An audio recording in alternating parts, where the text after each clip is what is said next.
Olá, meus amigos e minhas amigas. Enquanto o chanceler Olaf Scholz afirma que a maioria dos países da União Europeia não estariam entregando armas suficientes à Ucrânia para ajudá-la a combater a Rússia, os ataques continuam e a Ucrânia responde aos intensos ataques que tem sofrido nos últimos dias.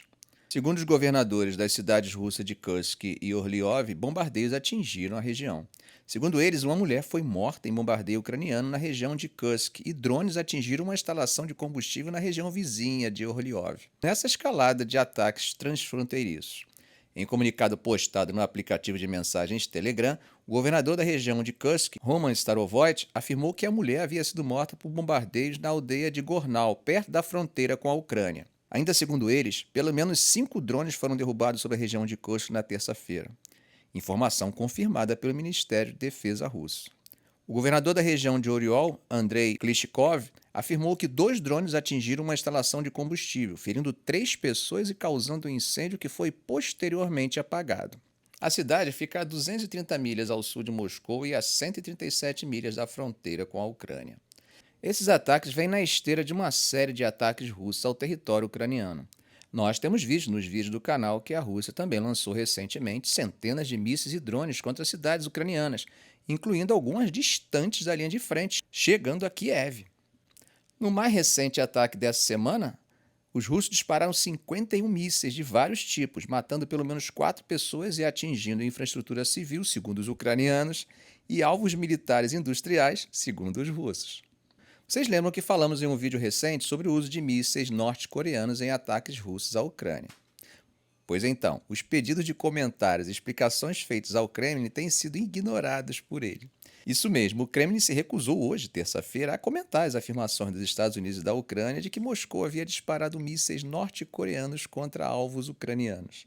Não negou nem confirmou, no entanto, acusou Kiev de usar mísseis produzidos por nações ocidentais para atingir alvos na Rússia. Não é segredo para ninguém que Moscou e Pyongyang têm se aproximado desde o início do conflito na Ucrânia, embora não confirme ter feito negociações sobre armas. O líder norte-coreano Kim Jong-un encontrou o presidente Vladimir Putin em setembro passado e altos funcionários russos têm feito várias visitas a Pyongyang. Questionado sobre as acusações dos Estados Unidos e da Ucrânia durante uma teleconferência com repórteres, o porta-voz do Kremlin, Dmitry Peskov, fez o seu comentário de forma curta e direta. Veja só o que ele disse. Sem comentários. Peskov afirmou que a Ucrânia havia atingido repetidamente alvos civis dentro da Rússia usando mísseis produzidos por Alemanha, França, Itália, Estados Unidos e outros países. De fato, segundo a mídia russa, a Ucrânia atingiu a cidade de Belgorod, na Rússia, em 30 de dezembro, matando mais de 20 pessoas, incluindo aí 2 crianças, além de 111 feridos. A região de Belgorod, que faz fronteira com o norte da Ucrânia, assim como outras zonas de fronteira russas, tem sofrido bombardeios e ataques com drones durante todo o ano. No entanto, nada comparado a essa escala atual. Moscou disse que as nações ocidentais, incluindo os Estados Unidos, são responsáveis pelas consequências de fornecer armas a Kiev.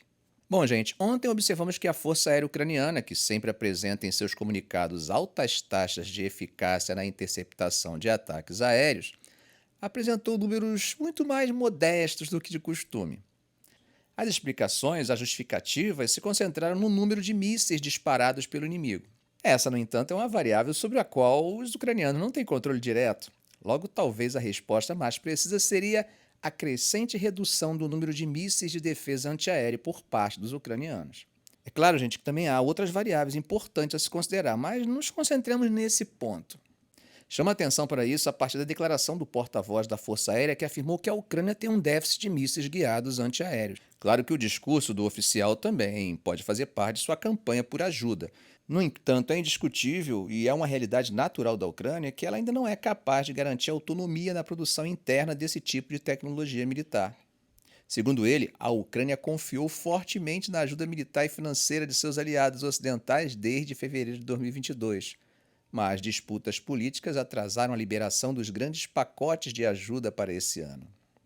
Em comunicado oficial na televisão ucraniana, o representante da Força Aérea, Yuri Ignat, disse que o país havia usado uma reserva considerável de mísseis defendendo-se contra ataques recentes e confirmou literalmente: Está claro que há um déficit de mísseis guiados antiaéreos. Ignat disse que esperava que os atrasos nos pacotes de ajuda ocidentais fossem resolvidos logo, pois a Ucrânia dependia não apenas de suprimentos ocidentais para munição de defesa aérea.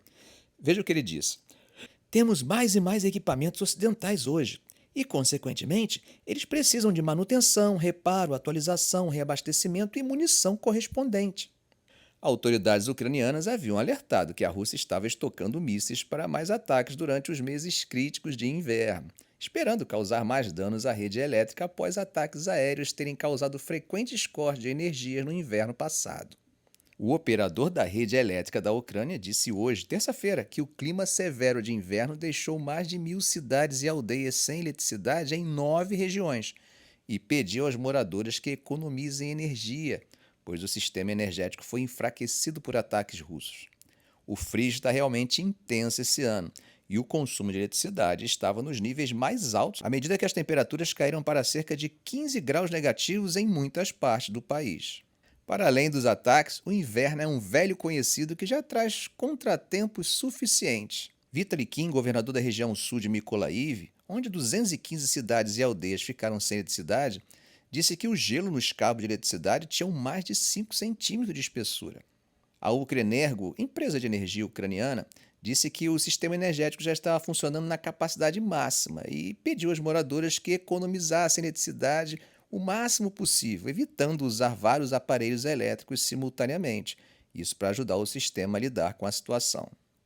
Atualmente, há eletricidade suficiente para abastecer todos os consumidores comerciais e domésticos, mas um grande aumento no consumo cria uma carga adicional nas usinas, que já estão operando no máximo, e elas precisam aumentar a geração muito rapidamente e consideravelmente, e isso pode levar a problemas tecnológicos.